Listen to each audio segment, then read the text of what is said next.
قرآن مجید میں ہر چیز کا بیان موجود ہے۔ ارشاد باری تعالیٰ ہے اور ہم نے تم پر یہ قرآن اتارا جو ہر چیز کا روشن بیان ہے۔ حضرت سیدنا ابو بکر بن مجاہد رحمۃ اللہ علیہ فرماتے ہیں، یعنی کائنات میں ایسی کوئی چیز نہیں جس کا ذکر قرآن مجید میں موجود نہ ہو۔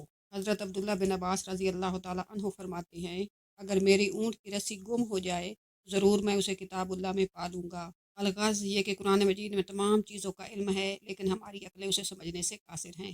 قرآن مجید میں مختلف پیشوں کا ذکر۔ قرآن مجید میں جہاں اور باتوں کا بیان ہے وہیں اس میں مختلف پیشوں کا ذکر بھی اشارتاً موجود ہے۔ چنانچہ علامہ جلال الدین سیوطی شافعی رحمۃ اللہ علیہ قرآن پاک میں شبوں کی اصل موجود ہے اور ان آلات کے نام بھی مذکورہ ہیں جن کی ضرورت پیش آتی ہے۔ آئیے قرآن پاک سے چند پیشوں کا ذکر۔ لوہے کے کام کا ذکر۔ پارہ نمبر 16 سورۃ قاف کی آیت نمبر 96 میں ارشاد ہوتا ہے، ترجمہ میرے پاس لوہے کے ٹکڑے لاؤ۔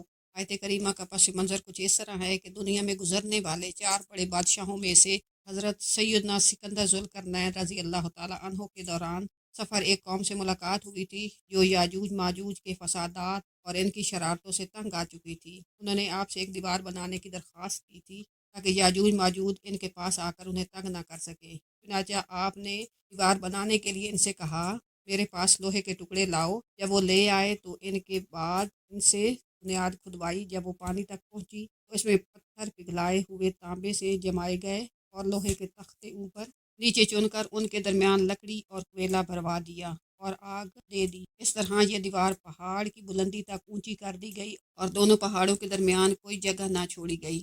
پھر اوپر سے پگھلایا ہوا تانبا دیوار میں پلا دیا گیا تو یہ سب مل کر ایک سخت جسم بن گیا، یعنی بہت سی مضبوط دیوار بن گئی۔ ایک مقام پر ارشاد ہوتا ہے، اور ہم نے یعنی حضرت داؤد علیہ السلام کے لیے لوہا نرم کیا۔ لوہا حضرت سیدنا داؤد علیہ السلام کے دست مبارک میں آ کر موم یا گندے ہوئے آٹے کی طرح نرم ہو جاتا تھا اور آپ اس سے جو چاہتے بغیر آگ کے اور بغیر پھونکے اینٹیں بنا لیتے تھے۔ کاشتکاری کا ذکر۔ ارشاد باری تعالیٰ ہے، ترجمہ تو بھلا بتاؤ کہ تم جو بوتے ہو کیا تم اس کی کھیتی بناتے ہو یا ہم ہی بنانے والے ہیں؟ اگر ہم چاہتے تو اسے چورا چورا گھاس کر دیتے، پھر تم باتیں بتاتے رہ جاتے کہ ہم پر تاوان پڑ گیا، بلکہ ہم بے نصیب رہے۔ اینٹ بنانے کے پیشے کا ذکر۔ اللہ رب العزت کا فرمان ہے، تو اے حامان میرے لیے گارا پکا کر اسے محل بنا۔ اس آیت کا پس منظر حضرت سیدنا موسیٰ علیہ السلام نے فرعون کو اللہ تعالیٰ کے ایک ہونے پر ایمان لانے اور صرف اسی کی عبادت کرنے کی دعوت دی، تو اس پر فرعون نے انکار کرتے ہوئے اپنے وزیر حامان سے کہا تھا کہ اے حامان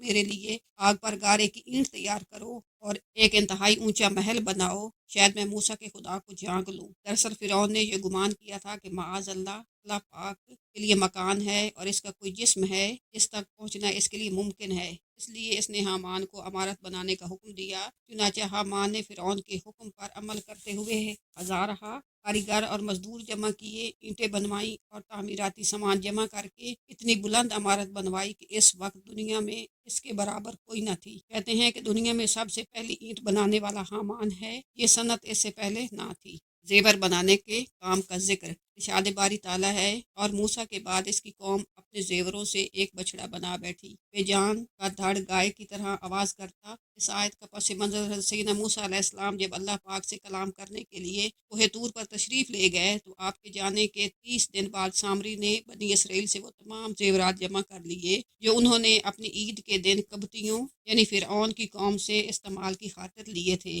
فرعون چونکہ اپنی قوم کے ساتھ ہلاک ہو چکا تھا، اس لیے یہ زیورات بنی اسرائیل کے پاس تھے اور لوگ سامری کی بات کو اہمیت دیتے اور اس پر عمل بھی کرتے تھے۔ سامری چونکہ سونے کو ڈھالنے کا کام کرتا تھا، اس لیے اس نے تمام سونے چاندی کو ڈھال کر اس سے ایک بے جان بچڑا بنا لیا اور بنی اسرائیل اسے پوجنے لگے۔ شیشے کے کام کا ذکر۔ ارشاد باری تعالیٰ، سلیمان نے فرمایا یہ تو ایک چکنا صحن ہے شیشوں جڑا۔ اس آیت کا پس منظر ملکہ بلقیس حضرت سیدنا سلیمان علیہ السلام کے پاس آئیں تو ان سے کہا گیا کہ صحن میں آ جائیں۔ اس صحن کے وسط میں حضرت سیدنا سلیمان علیہ السلام تخت پر جلوہ افروز تھے۔ وہ صحن شفاف شیشے کا بنا ہوا تھا اور اس کے نیچے پانی جاری تھا جس میں مچھلیاں تیر رہی تھیں۔ ملکہ بلقیس نے جب اس صحن کو دیکھا وہ سمجھی کہ یہ گہرا پانی ہے، اس لیے انہوں نے اپنی پنڈلیوں سے کپڑا اونچا کر لیا تاکہ پانی میں چل کر حضرت سیدنا سلیمان علیہ السلام کے پاس آ سکے۔ اس پر حضرت سیدنا سلیمان علیہ السلام نے ان سے فرمایا تھا، یہ پانی نہیں بلکہ یہ تو شیشوں سے جڑا ہوا ایک ملائم صحن ہے۔